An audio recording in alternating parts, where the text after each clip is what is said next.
Clara se tenait dans sa cuisine, entourée d'odeurs réconfortantes de légumes rôtis et d'herbes fraîches. Le soleil déclinant filtrait à travers les rideaux, créant une atmosphère chaleureuse. Elle aimait cet endroit, son sanctuaire, où chaque pot, chaque assiette avait sa propre histoire. Alors qu'elle mélangeait une sauce, son téléphone vibra sur le plan de travail. C'était Raphaël, son mari. Clara posa la cuillère, avec un léger sourire, décrocha. « Salut, mon amour, dit-elle, sa voix remplie d'une tendresse familière. « Clara, commença Raphaël, sa voix un peu hésitante. « J'ai des nouvelles. » Elle frissonna légèrement, sentant une tension dans l'air. « Quelle nouvelle ? » « Ma mère sort de l'hôpital demain, annonça-t-il, et Clara sentit son cœur se serrer. « Je pense qu'il serait bien qu'elle vienne vivre avec nous un moment. » Le silence s'installa dans la cuisine, seulement interrompu par le crépitement de la sauce sur le feu. Clara, stupéfaite, lâcha la cuillère. « Quoi ? Raphaël, tu es sûr de ce que tu dis ? » « Je sais que c'est soudain, mais elle a besoin de nous, répondit-il, tentant de rester calme. Elle a traversé une période difficile et je ne peux pas la laisser seule. Clara se tenait là, la respiration coupée. Mais, Raphaël, c'est notre maison. C'est notre espace. Je ne peux pas juste accepter ça. Je comprends que ce soit difficile, dit-il, sa voix prenant une teinte plus douce. Mais elle est ma mère. Elle a besoin de nous. Et moi alors ? Quid de mes besoins ? S'exclama Clara, une colère sourde montant en elle. Je ne veux pas qu'elle emménage ici. Je veux que notre maison reste notre sanctuaire, pas une maison de soins. Raphaël soupira, frustré. Clara, tu sais à quel point elle compte pour moi. Je pensais que tu comprendrais. Comprendre quoi ? Que je dois sacrifier mon bonheur pour le bien-être de ta mère ? Elle raccrocha avec force, la colère bouillonnant en elle. Les larmes aux yeux, Clara se tourna vers la fenêtre, où le dernier rayon de soleil disparaissait à l'horizon. Elle avait l'impression que son monde, si soigneusement ordonné, s'effondrait. Plus tard dans la soirée, ils se retrouvèrent autour de la table pour le dîner. L'atmosphère était tendue, chaque bouchée se faisant dans un silence pesant. Clara coupa son steak avec une précision presque chirurgicale, évitant le regard de Raphaël. « Tu sais, nous devons en parler, commença-t-il, brisant le silence. « De quoi, exactement ?» répliqua Clara, sa voix froide comme la glace. « De ta réaction. »« Je ne comprends pas pourquoi tu es si contre l'idée que ma mère soit ici, » dit Raphaël, tentant de garder son ton neutre. « Parce que c'est ma maison, et je ne suis pas prête à partager cet espace avec quelqu'un d'autre, » répondit-elle, les mots sortant avec une intensité qu'elle ne pouvait contrôler. « Tu dois respecter mon souhait. Clara, c'est ma mère. Je veux l'aider. Ne peux-tu pas voir que c'est ce qu'il y a de mieux ? Peut-être que ce qui est mieux pour toi ne l'est pas pour moi, rétorqua Clara, sa voix s'élevant. Je ne peux pas m'occuper de ta mère et de nos vies en même temps. Raphaël se recula dans sa chaise, visiblement abattu. Je ne veux pas que cela crée une distance entre nous. Clara se leva brusquement, laissant son assiette intacte. Trop tard, murmura-t-elle avant de quitter la pièce, le cœur lourd. Elle savait que la nuit serait longue, remplie de pensées tourbillonnantes. Dans sa chambre, Clara s'assit sur le bord du lit, les mains tremblantes. Elle regarda le mur, se promettant de ne pas laisser la décision de Raphaël perturber sa vie. Elle avait toujours été forte, déterminée. Mais cette situation la mettait à l'épreuve comme jamais auparavant. Elle se répéta que sa maison était son refuge, qu'elle ne laisserait personne, pas même Donna Maria, y empiéter. Elle avait besoin de temps pour réfléchir, pour trouver une solution. Mais, au fond d'elle, une voix murmurait que ce conflit était bien plus qu'une simple question d'espace. C'était une question d'amour, de loyauté, et d'identité. Clara se leva dans son bureau, son esprit embrumé par les pensées chaotiques qui tourbillonnent comme des feuilles emportées par le vent. Raphaël, de son côté, était déjà debout, le visage empreint d'une détermination tranquille, prêt à affronter la tempête qui s'annonçait. Il savait qu'il devait convaincre Clara de rencontrer sa mère avant son retour à la maison. Pourtant, chaque fois qu'il essayait d'aborder le sujet, il ne faisait que raviver la flamme de la colère en elle. « Clara, je te promets que ça n'aura pas d'impact sur notre vie, » Juste une visite rapide, tenta-t-il, sa voix douce mais ferme, comme un apaisant dans une mer déchaînée. Une visite rapide, rétorqua-t-elle, le ton acéré. Tu ne comprends donc pas? C'est bien plus que ça. Tu invites une intruse dans notre sanctuaire, et tu te demandes pourquoi je ne veux pas la rencontrer. Elle détourna le regard, fixant le mur où un tableau de leurs vacances passées était accroché. Les sourires figés sur la toile lui rappelaient des temps plus simples, où elle se sentait en sécurité dans leur cocon. Je sais que c'est difficile pour toi, mais... commença Raphaël, essayant de trouver les mots justes. Mais quoi? L'interrompit-elle, son exaspération palpable. Tu veux que je me mette à l'aise avec l'idée que ta mère, qui a toujours été si intrusive, emménage avec nous? Raphaël soupira, réalisant que sa tentative de dialogue ne menait nulle part. Il se leva et se dirigea vers la fenêtre, contemplant le jardin. Les fleurs commençaient à fleurir, symbole d'un renouveau qu'il espérait pour leur relation. Mais la réalité était bien différente. Je vais la voir à l'hôpital, annonça-t-il finalement, sa voix presque un murmure. Elle a besoin de moi. Clara se retourna brusquement, ses yeux s'illuminant d'une lueur de défi. Et qu'est-ce que tu comptes lui dire? Que tu as décidé de sacrifier notre bonheur pour elle? Raphaël se tourna vers elle, le regard ferme. Non, je vais lui dire que je fais tout cela pour notre famille. Je veux que tu comprennes, Clara. Ma mère a besoin de moi, et je ne peux pas l'abandonner. Au même moment, à l'hôpital, Donna Maria se reposait dans son lit, les yeux fatigués mais pleins d'amour. Elle avait entendu le bruit des pas de son fils qui s'approchait et, dès qu'il entra, son visage s'illumina. « Raphaël, mon chéri !» s'exclama-t-elle, ouvrant les bras pour l'accueillir. « Je suis si heureuse de te voir. »« Comment va Clara ?» Raphaël hésita un instant, le cœur lourd. « Elle a du mal avec ta venue. Elle ne comprend pas pourquoi je veux que tu viennes vivre avec nous. » Donna Maria, avec sa sagesse maternelle, posa sa main sur celle de son fils. « Écoute, Raphaël, fais ce qui est le mieux pour ta famille. Je ne veux pas être un fardeau. Si Clara n'est pas prête, alors peut-être que... » Non, l'interrompit-il. Je ne peux pas te laisser seule après tout ce que tu as traversé. Je veux que tu sois avec nous. Parfois, les meilleures décisions sont les plus difficiles. N'oublie pas que l'amour doit être nourri, même dans les moments difficiles, lui conseilla-t-elle, le regard empreint de compréhension. En revenant chez eux, Raphaël avait une résolution nouvelle, mais il savait que la confrontation avec Clara allait être inévitable. Il entra dans la maison, l'atmosphère chargée d'une tension palpable. Clara était assise à la table de la cuisine, les bras croisés, attendant son retour comme un juge attendant son accusé. « J'ai pris ma décision », annonça-t-il, le visage déterminé. Clara se redressa, son cœur battant la chamade.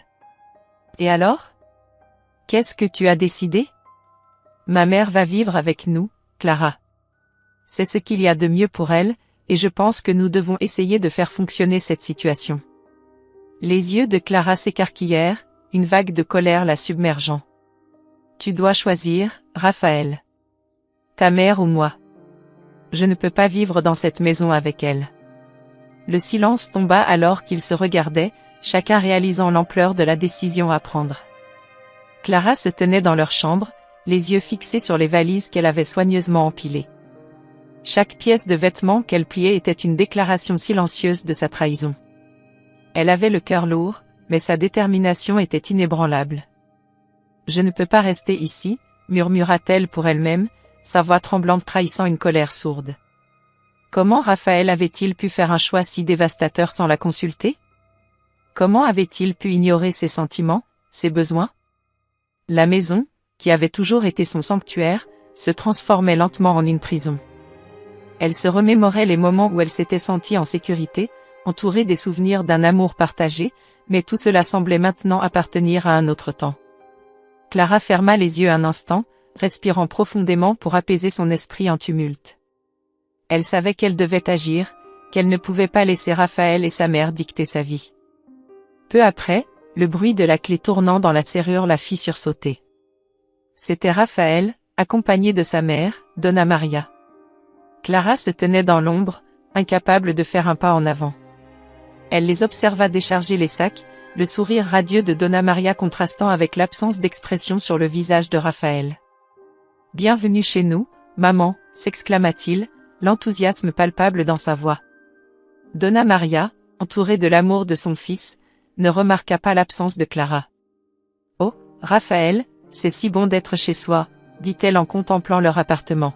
« J'ai hâte de m'installer et de vous préparer de bons repas. » Clara, toujours silencieuse, se sentit invisible. Elle se dirigea vers la porte, son cœur battant à tout rompre. Mais à chaque pas, la douleur de la trahison la rattrapait. Elle ferma les yeux un instant, puis se retourna, déterminée à affronter la situation.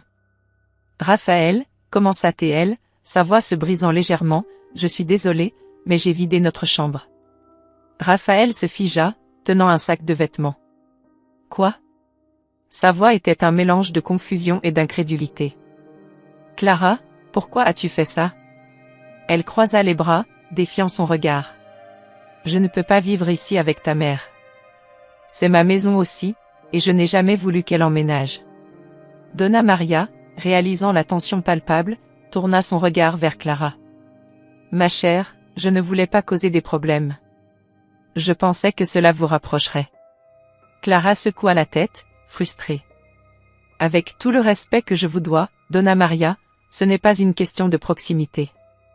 C'est une question de respect. » Raphaël, dévasté par la tournure des événements, s'approcha de Clara. « Pourquoi cela doit-il être une guerre, Clara ? Je pensais que tu pourrais être ouverte à l'idée de vivre ensemble. » « Ouverte ?» Clara éclata de rire, mais son rire était amer. « Tu as décidé pour moi, Raphaël. Tu n'as même pas pensé à me demander ce que je ressentais. » La tension dans la pièce était palpable. Raphaël se tourna vers sa mère, le désespoir dans ses yeux. « Maman, je pensais que tout irait bien. Je pensais que Clara voudrait. »« Je ne veux pas de ça, » coupa Clara, sa voix forte. « Je ne suis pas prête à partager ma vie avec quelqu'un qui ne respecte pas mes choix. » Donna Maria, réalisant l'ampleur du conflit, tenta d'apaiser la situation. « Peut-être que nous devrions tous prendre un moment pour réfléchir. Clara, je ne veux pas être un fardeau. » Mais Clara secoua la tête, déterminée. « Vous n'êtes pas un fardeau, Donna Maria. Mais je ne peux pas non plus être celle qui souffre en silence. » Raphaël, déchiré entre ses obligations familiales et son amour pour Clara, se tourna vers sa mère. « Maman, je ne sais pas quoi faire. » La tension était devenue insupportable, et Clara, réalisant qu'elle ne pouvait plus rester, se dirigea vers la porte. « Je vais chez ma sœur. Je ne peux pas vivre ici, pas comme ça. » Avant qu'elle ne sorte, elle se retourna une dernière fois. « Raphaël, prends le temps de réfléchir. Je ne serai pas là quand tu auras besoin de moi. » Et avec cela, elle disparut dans le couloir, laissant Raphaël et sa mère dans un silence lourd, le poids de leur choix pesant sur eux. Clara s'était installée chez sa sœur Luciana, cherchant refuge après le bouleversement émotionnel qu'elle venait de vivre. Leur soirée passée ensemble était remplie de rires et de souvenirs partagés, mais au fond de son cœur, Clara ressentait un vide immense. Elle regardait souvent par la fenêtre, espérant apercevoir Raphaël, se demandant s'il regrettait sa décision. Luciana, toujours attentive, remarquait les moments de mélancolie sur le visage de sa sœur. « Tu sais, Clara, il n'y a pas de mal à sentir ce que tu ressens. C'est normal d'être perdue après tout cela, » dit Luciana en posant une main réconfortante sur l'épaule de sa sœur. « Je sais, mais je me sens si seule sans lui. C'est comme si une partie de moi avait disparu, » répondit Clara, les larmes aux yeux. Luciana fit un sourire compatissant. « Parfois, il faut se perdre pour mieux se retrouver. Tu es forte, et tu as le droit de prendre le temps qu'il te faut. » Pendant ce temps, chez Clara et Raphaël, la réalité était tout autre. Raphaël et sa mère, Donna Maria, tentaient de s'adapter à leur nouvelle vie. Chaque matin, Maria s'installait à la table de la cuisine, préparant le petit déjeuner avec l'espoir que son fils lui parlerait de Clara. Mais Raphaël, accablé par la culpabilité et la tristesse, restait souvent silencieux. « Raphaël, tu devrais vraiment lui parler. Elle est ta femme, et je sais que tu l'aimes, » proposa Donna Maria un matin, tout en servant du café. « Maman, c'est compliqué. Je ne veux pas que cela devienne une dispute entre nous. Clara a besoin de temps, répondit-il, les yeux baissés, luttant contre ses propres émotions. Donna Maria secoua la tête, frustrée. Tu es son mari. Tu dois te battre pour elle. La famille est plus importante que tout. Raphaël se leva brusquement, ne supportant plus la pression. Et qu'en est-il de mes sentiments? Je me sens coincé entre toi et elle. J'ai besoin de trouver un équilibre, mais cela semble impossible. Les jours passèrent, et la tension entre Raphaël et sa mère grandissait. Donna Maria commença à critiquer son fils, lui reprochant de ne pas avoir défendu Clara comme il le devrait. Raphaël, au bord de l'épuisement, tenta de rester calme. « Maman, je comprends que tu veuilles que je prenne parti, mais je ne peux pas. Clara est blessée, et je dois respecter ses choix, expliqua-t-il, mais ses mots semblaient glisser sur Donna Maria sans laisser de traces. Tu es un homme faible si tu ne peux pas gérer cela. Une vraie famille se soutient, même dans les moments difficiles, rétorqua-t-elle, sa voix pleine de reproches. Raphaël se sentit de plus en plus désemparé. Chaque jour, il pensait à Clara, se demandant si elle allait bien. Une partie de lui savait qu'il avait fait une erreur, mais l'autre partie se sentait piégée par les attentes de sa mère. De son côté, Clara commençait à réaliser qu'elle devait faire face à ses émotions de manière proactive. Assise sur le canapé de Luciana, elle regardait les murs décorés de souvenirs d'enfance, cherchant un moyen de reprendre le contrôle de sa vie. « Luciana, je pense que je dois vraiment réfléchir à ce que je veux. Je ne peux pas rester en colère pour toujours. Peut-être que je devrais lui parler, confia-t-elle, son regard déterminé. C'est une bonne idée, Clara. Mais rappelle-toi de ce que tu veux vraiment. Ne laisse pas la colère dicter tes choix, répondit Luciana avec sagesse. Clara hocha la tête, son cœur battant à la pensée d'une conversation potentielle avec Raphaël. Elle savait qu'elle devait se libérer de cette colère et décider de son avenir. Je vais prendre le temps qu'il me faut, mais je ne peux pas rester dans cette limbo. Je mérite d'être heureuse, même si cela signifie faire face à mes sentiments, dit-elle d'une voix ferme. Les jours suivants, Clara se concentra sur elle-même, passant du temps avec sa sœur et s'occupant de ses passions. Elle commença à écrire, utilisant sa plume pour exprimer sa douleur et son espoir. Chaque mot sur le papier lui apportait un peu de paix, et peu à peu, elle se sentit plus forte. Au fur et à mesure que Raphaël et Donna Maria continuaient leur routine, la pression s'accumulait. Raphaël avait le sentiment de porter le poids du monde sur ses épaules, et chaque critique de sa mère le laissait plus perdu. Il devait bientôt prendre une décision qui pourrait changer leur vie à tous. Clara était assise à son bureau, la lumière du soleil filtrant à travers la fenêtre, illuminant les documents éparpillés autour d'elle. Elle venait de recevoir une nouvelle qui lui redonnait le sourire, sa promotion au travail. La reconnaissance de ses efforts lui apportait un souffle d'air frais, une bouffée de confiance en elle qu'elle avait cruellement besoin. Tandis qu'elle relisait l'email de son supérieur, un léger sourire se dessina sur ses lèvres. « Je le mérite », pensa-t-elle, se remémorant les nuits passées à travailler dur, à jongler entre ses responsabilités professionnelles et sa vie personnelle chaotique. Mais alors qu'elle se laissait emporter par cette vague de satisfaction, son téléphone vibra sur le bureau. C'était un appel de Raphaël. Elle hésita un instant, son cœur se serra à l'idée de lui parler. Depuis qu'elle avait quitté la maison, ils n'avaient pas échangé un mot. Elle se souvint de l'angoisse qu'elle avait ressentie lorsqu'il avait pris la décision d'accueillir sa mère. En regardant l'écran, elle décida finalement de ne pas répondre. « Il doit comprendre que j'ai besoin de temps », murmura-t-elle pour elle-même. De son côté, Raphaël était assis dans le salon, son visage marqué par l'inquiétude. Il avait tenté de joindre Clara plusieurs fois, mais chaque appel tombait dans le vide. La solitude s'était installée dans son cœur, et la présence de sa mère, bien qu'apportant un certain réconfort, ne comblait pas le vide laissé par Clara.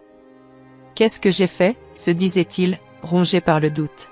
« Est-ce que c'était la bonne décision ?» Il se tourna vers Donna Maria, qui était occupée à ranger des affaires dans la cuisine. « Maman, je suis inquiet pour Clara. » Donna Maria leva le regard, surpris par l'angoisse de son fils. « Raphaël, tu dois te concentrer sur nous maintenant. Clara a choisi de partir, elle a fait son choix. Tu ne peux pas la forcer à revenir. Elle essaya de paraître convaincante, mais une part d'elle-même savait que les choses n'étaient pas si simples. Mais je ne comprends pas pourquoi elle agit ainsi. Je voulais juste l'aider, répondit-il, frustré. Peut-être que tu n'as pas compris à quel point elle était blessée. Parfois, les femmes ont besoin d'espace pour guérir, expliqua Donna Maria, sa voix prenant un ton plus doux. Cependant, la tension entre eux grandissait. Raphaël se leva brusquement, agité. Tu ne comprends pas. Elle est ma femme, et je l'aime. Je ne peux pas juste la laisser partir. Et qu'en est-il de ta mère, rétorqua Donna Maria, sa voix se faisant plus forte. Tu dois penser à moi aussi, Raphaël. J'ai besoin de toi ici. Les deux se regardèrent intensément, chacun défendant son point de vue. Le silence qui suivit était chargé de ressentiment et de frustration, une fissure grandissante dans leur relation. À ce moment précis, Donna Maria, dans un élan de désespoir, lâcha une bombe. Tu sais, Raphaël, il y a des choses que je ne t'ai jamais dites sur ta famille. Des secrets qui pourraient tout changer. Ces mots résonnèrent comme une cloche dans l'esprit de Raphaël, le perturbant. Quoi? Quel genre de secret? Demanda-t-il, son cœur battant la chamade. Je ne peux pas en parler maintenant. C'est trop compliqué, et je ne veux pas blesser Clara davantage. Mais tu dois comprendre que les choix que nous faisons ont des conséquences. Sa voix tremblait légèrement, révélant la vulnérabilité qui se cachait derrière son attitude autoritaire. Raphaël se sentit soudainement piégé entre deux mondes, d'un côté, son amour pour Clara, de l'autre, l'obligation envers sa mère. Il ne savait plus quoi faire. Je dois parler à Clara, finit-il par dire, presque pour lui-même, alors qu'une vague de détermination l'envahissait. Il se leva et se dirigea vers la porte, mais Donna Maria l'attrapa par le bras. Attends, Raphaël. Réfléchis bien avant d'agir. Les mots peuvent blesser. Mais il était déjà parti, laissant Donna Maria seule, le cœur lourd de secrets qu'elle ne pouvait pas partager. Raphaël marcha d'un pas décidé vers la maison de sa femme, son esprit en ébullition. Il savait qu'il devait la retrouver, mais il ne pouvait s'empêcher de se demander si le chemin qu'il choisissait serait celui de la rédemption ou de la douleur. Clara se tenait devant la porte d'entrée, le cœur battant la chamade, son esprit en proie à un tumulte d'émotions. Elle avait appris le secret de Donna Maria, un secret qui l'avait frappé de plein fouet, et maintenant elle se sentait prête à affronter Raphaël. Ce n'était pas seulement une question de défendre sa dignité, mais de reprendre le contrôle de sa vie, de ne plus être une victime des décisions prises par les autres. Elle entra dans le salon où Raphaël était assis, l'air préoccupé. Il leva les yeux, surpris de la voir revenir. Clara, d'un ton ferme mais calme, commença, « Raphaël, nous devons parler. Je sais ce que ta mère a caché. Je ne peux pas rester silencieuse plus longtemps. » Raphaël, perplexe, froncit les sourcils. « Qu'est-ce que tu veux dire, Clara? Qu'est-ce qui te fait penser que tu sais quelque chose sur ma mère? Je sais qu'elle a manipulé notre famille, qu'elle a utilisé ses secrets pour nous diviser, pour exercer un contrôle sur toi. Elle a fait des choix qui nous ont tous blessés, et je ne peux plus laisser cela se produire. » Clara se sentait de plus en plus forte à mesure qu'elle parlait, ses mots devenant un cri de révolte. « Tu ne comprends pas, » s'exclama Raphaël, se levant brusquement. « Ma mère est malade, elle a besoin de moi. Elle a toujours été là pour moi. »« Oui, mais à quel prix ?» répliqua Clara, sa voix montant d'un ton. « À quel prix as-tu sacrifié notre relation, Raphaël? Tu es toujours en train de la protéger, même quand elle te fait du mal. » Raphaël, visiblement ébranlé, baissa les yeux. Il ressentait le poids des accusations de Clara, mais il ne savait pas comment répondre. Il aimait sa mère, mais il se sentait déchiré entre son amour pour elle et son amour pour Clara. Je ne savais pas. Je pensais que c'était ce qu'il fallait faire, que c'était ma responsabilité. Mais je ne veux pas te perdre, Clara. Clara, voyant le désespoir dans les yeux de son mari, se radoucit légèrement. Ce n'est pas moi que tu perds, Raphaël. C'est ta mère qui t'a éloigné de moi. Elle a utilisé ses secrets pour nous contrôler tous les deux. Je ne veux plus que tu sois son instrument. Raphaël s'assit à nouveau, la tête entre les mains. Que dois-je faire? Murmura-t-il, sa voix brisée. Tu dois faire le choix qui te semble juste, pas celui qui te semble attendu. Tu dois choisir entre ta loyauté envers ta mère et ton amour pour moi. Les mots de Clara résonnèrent dans l'air, comme une cloche qui sonne. Raphaël leva les yeux, cherchant la force dans le regard de sa femme. Je ne veux pas que tu souffres à cause de ce que ma mère a fait. Je vais lui parler. Je vais lui dire que cela doit cesser. Clara sentit un frisson de soulagement l'envahir. C'est tout ce que je demande. Je veux que nous soyons ensemble, sans secret, sans manipulation. Je veux que tu sois mon partenaire, pas son fils soumis. Raphaël hocha la tête, déterminé. Je vais le faire. Je vais lui parler ce soir. Clara, satisfaite, se rapprocha de lui et le prit dans ses bras. Je crois en toi, Raphaël. Je sais que tu peux faire ce choix. Cette étreinte marqua un tournant dans leur relation. Clara se sentait enfin libre, prête à prendre les rênes de sa vie et de son mariage. Elle savait que ce ne serait pas facile, mais elle avait l'espoir que, ensemble, ils pourraient surmonter cette tempête. Dans le même temps, Donna Maria, dans sa chambre, se tenait devant le miroir, se préparant pour la confrontation inévitable. Elle savait que les choses ne seraient plus jamais les mêmes. Les secrets avaient un coût, et elle était sur le point de le découvrir. Si vous avez suivi jusqu'ici, abonnez-vous à la chaîne pour plus d'histoires émouvantes et captivantes comme celle-ci.